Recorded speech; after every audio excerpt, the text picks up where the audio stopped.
Okay, let's get into the next section of postpartum prep, which is meal planning. So, there's not a ton you can do to prepare for postpartum, but there are some things you can do. And one of them is thinking about what you're going to eat after you get home with this baby. And yes, of course, you can get takeout if you need to, but the best way to heal is to have home cooking. And I don't expect you to cook, but that's why we're here to talk about this, because we can talk about who can help you, who can make meals for you. And then also, once that kind of runs out, how can you start prepping meals for yourself and how can you set yourself up for success ahead of time? So, what you can do at home for yourself is meal prep. So, you can make freezer meals ahead of time and you can stock up on pantry items and freezer items to make things easier so you never really run out of options. There's also meal trains and meal services, both of which could be contributed to by friends and family, which are another way for them to help you while also keeping yourself fed. Okay, so meal prep. So, what can you do for freezer meals? You can make big batches of soup and freeze them.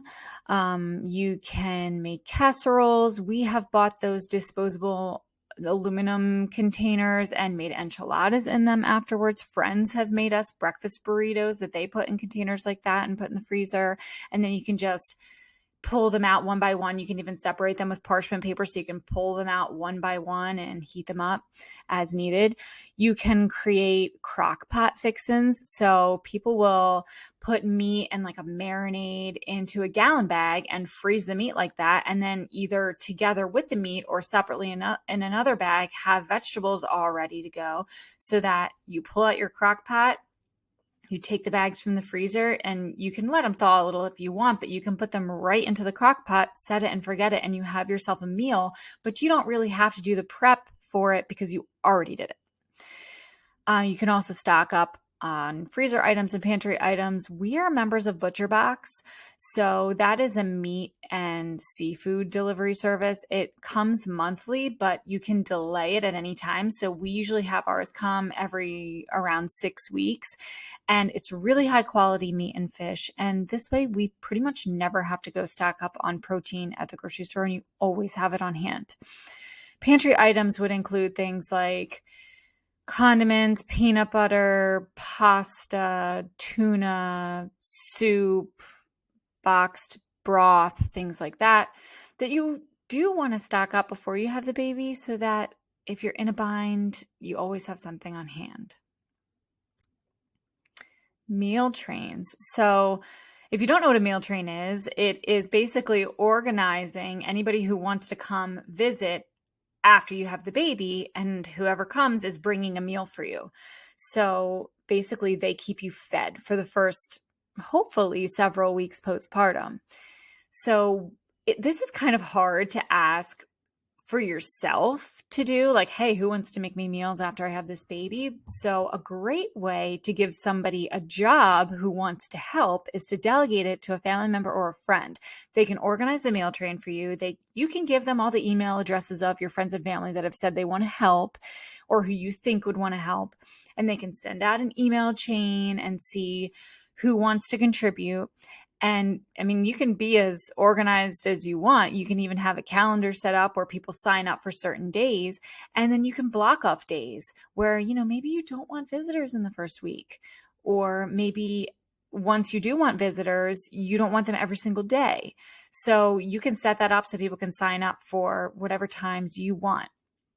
And you can set parameters for the meals, based on foods you like, or based on if you're really trying to maximize nutrients for healing, you can tell people the types of meals you want. Or if you are gluten-free or dairy-free, then you can let people know.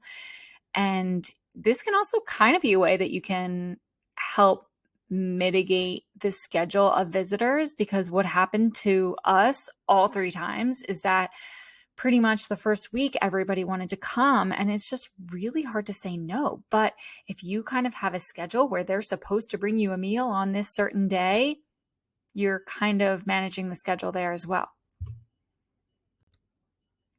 Meal services. So there are frozen food companies that you can order from.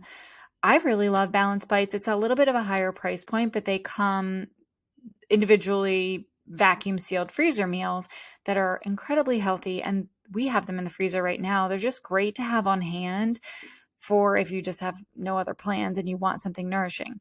I've also heard great things about Territory Foods. I've never tried them, but there's a code from Freckled Foodie, CAM20, if you want to use it. And Freshly is another brand. Meal kits like HelloFresh, Home Chef, and Blue Apron, those are ones where you're going to need to do a little bit of the prep yourself, but at least all of the ingredients come ready for you to go. So maybe if your partner's into that, then you could do that, because I don't really expect you to be cooking in these early weeks yourself, but they are an option, especially if you're used to that or if you really want to get back to cooking. So stocking up on other supplies for your recovery. So this is kind of important too, thinking about things that you're going to need afterwards. I mean, there's always Amazon. Things can be at our house in a couple of days, but it is kind of helpful to have things like pads, Tylenol, ibuprofen, stool softener, making sure that you still have your vitamins on hand, because it is recommended that you continue to take either your prenatals, or now they have postnatals too, which have slightly different formulations. And then there's supplements like zinc is excellent for healing.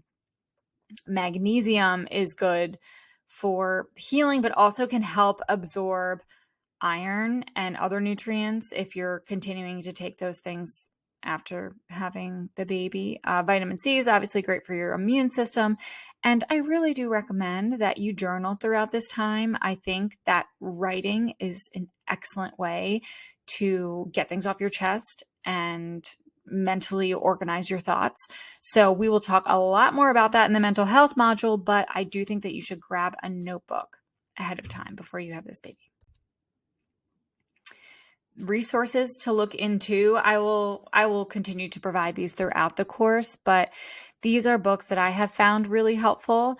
The first two really focusing on this crucial time and kind of going into the history of it. Why is it so important for us to heal, and what can we do to maximize our healing?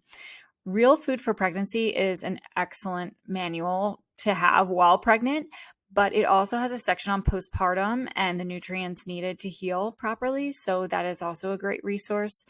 And Beautiful Babies is another one. So when kind of in reference to getting that journal, these are just some questions that you could consider writing about ahead of time as you are preparing to have this baby. Sometimes having guided questions like this can really help organize your thoughts and give you some insight into your own expectations. And then sometimes as you write, you're really exploring things that you didn't really know about yourself. And some of these things just might help you prepare a little bit better and feel a little bit more mentally grounded before heading into this next phase. So I want you to consider this checklist. I also included it as a static image in the module. So, okay, did I speak with my partner about their time off? Did I talk to friends and family about their availability to help? Did I ask someone to spearhead this meal train?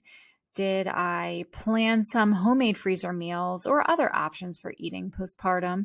And did I stock up on my essentials? So those are all things to consider. So, hey, you're prepped. Well, as much as you can be. If you have followed the tips in this module, there's not much else you can do to prepare for postpartum. Now it's a waiting game, but hey, you've got this. I'll see you in module 2.